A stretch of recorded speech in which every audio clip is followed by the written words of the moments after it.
Assalamualaikum warahmatullahi wabarakatuh. Halo guys, kami dari kelompok Michael Faraday akan menjelaskan materi tentang radiasi elektromagnetik. Anggota kelompoknya terdiri dari Ahmad Zikri, Amanda Zahra, Agni Juniwarti, Brahmaji, Lulfaulina, dan Ririn Meitamini. Baik, di sini saya akan menjelaskan radiasi elektromagnetik. Radiasi adalah pancaran energi melalui suatu materi atau ruang dalam bentuk panas, partikel atau gelombang elektromagnetik atau cahaya foton. Radiasi dalam bentuk gelombang elektromagnetik atau disebut juga dengan foton adalah jenis radiasi yang tidak mempunyai massa dan muatan listrik. Misalnya adalah sinar versi dan sinar X. Beberapa gamma AMD modalitas pencitraan yang menggunakan sinar X adalah pesawat sinar X, mamografi dental, CT scan, dan fluoroskopi AHD 2000. Fluoroskopi adalah suatu alat yang digunakan untuk studi visual atau langsung jatuhnya bayangan laten dari tabir fluoroskopi menjadi bayangan permanen pada film atau spot film. Dalam aplikasi media, fluoroskopi digunakan untuk memvisualisasikan gerakan dari struktur-struktur internal. Menurut Silverman, DKK, fluoroskopi internasional adalah alat yang semakin berharga untuk diagnosa dan pengobatan, namun dosis radiasi untuk pasien bisa sangat besar. CT fluoroskopi digunakan sebagai panduan pencitraan penghasilan dosis radiasi sekitar 10 kali dari dosis konvensional. Fluoroskopi internasional secara langsung digunakan dalam kardiologi, pediatrik, urologi, dan prosedur neurointervensional. Seorang radiografen maupun dokter radiologi dapat mengamati gambaran struktur organ secara dinamik atau real-time imaging. Radiasi terbagi menjadi dua, yaitu efek deterministik dan efek stokastik.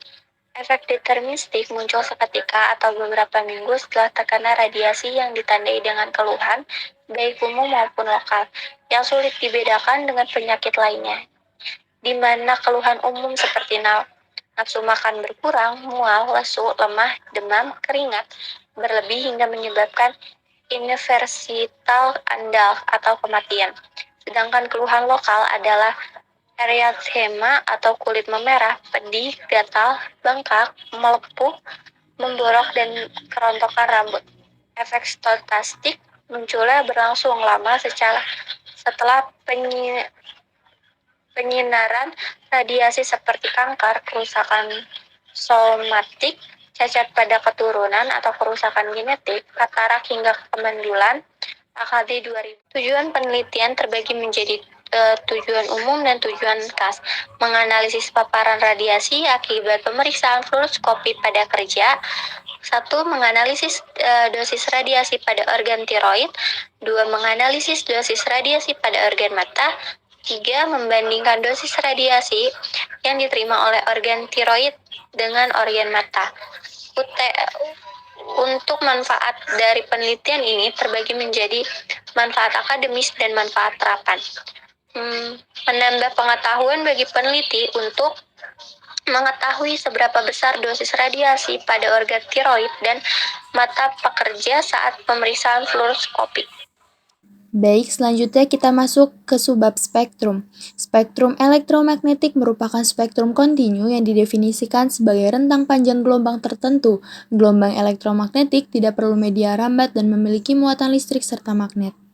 Kemudian terdapat sejarah spektrum. Pada abad ke-17, spektrum diperkenalkan ke dalam bidang optika untuk merujuk pada rentang warna yang teramati ketika cahaya putih terdispersi oleh sebuah prisma.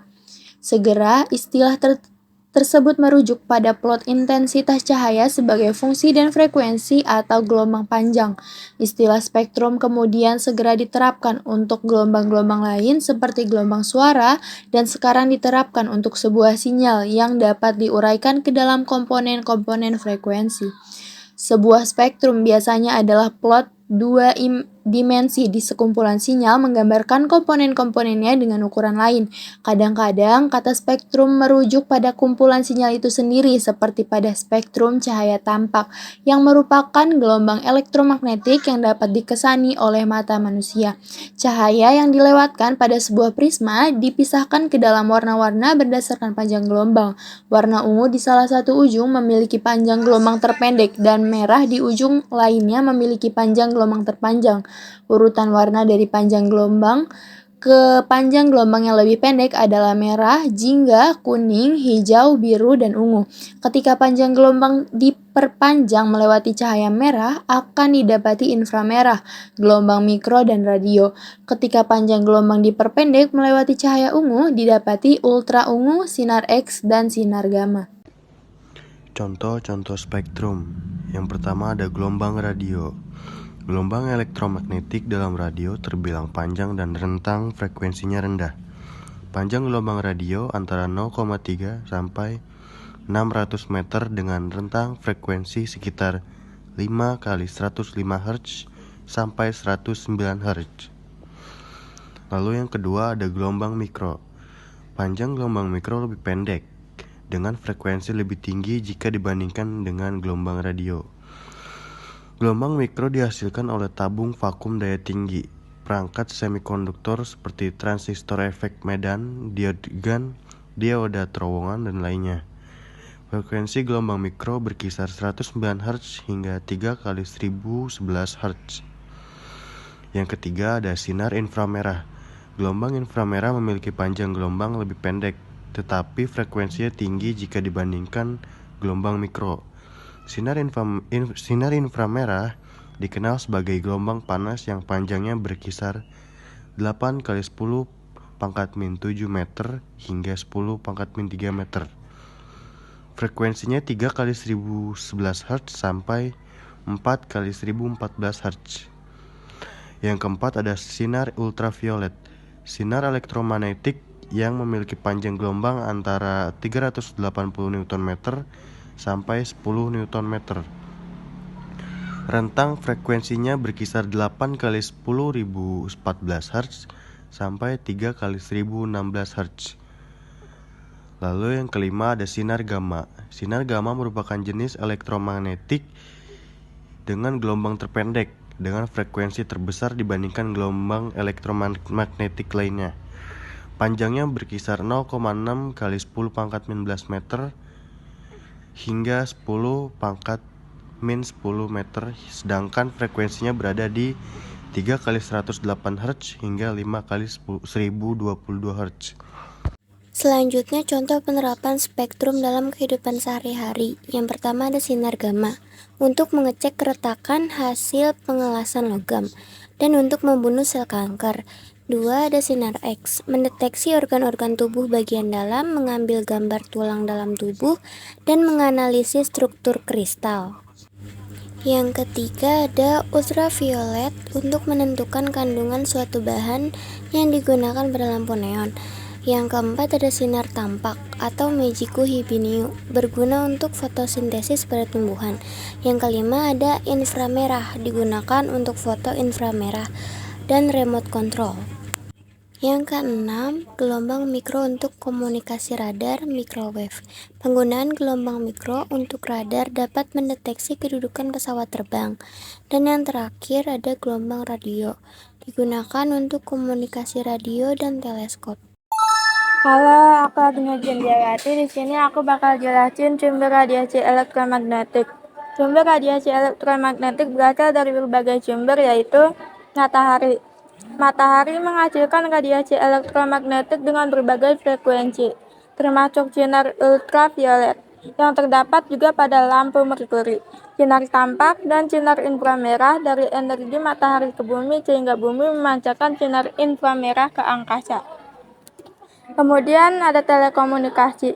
Sinyal dari ponsel, pemancar radio, dan stasiun basis seluler merupakan sumber utama radiasi elektromagnetik. Frekuensi yang dihasilkan sama dengan frekuensi osilisasi muatan. Kemudian ada perangkat elektronik seperti komputer, laptop, dan perangkat WiFi yang menghasilkan radiasi elektromagnetik dalam berbagai tingkatan. Kemudian ada peralatan medis seperti sinar X dan CT scan atau sinar gamma. Sinar X dihasilkan oleh elektron yang menumbuk keping logam dalam ruang hampa menyebabkan atom mengalami transisi. Sedangkan sinar gamma dihasilkan oleh ketidakstabilan inti atom unsur radioaktif. Kemudian ada listrik dan elektronik rumah tangga seperti oven, microwave, lampu neon, dan perangkat elektronik rumah tangga dapat menghasilkan radiasi elektromagnetik. Yang ketiga ada bahaya radiasi elektromagnetik. Paparan radiasi ultraviolet yang berlebih terhadap manusia, hewan, tanaman, dan bahan-bahan bangunan dapat menimbulkan dampak negatif. Pada manusia, radiasi ultraviolet B yang berlebih dapat menimbulkan penyakit kanker kulit, katarak mata, serta mengurangi daya tahan tubuh terhadap penyakit infeksi.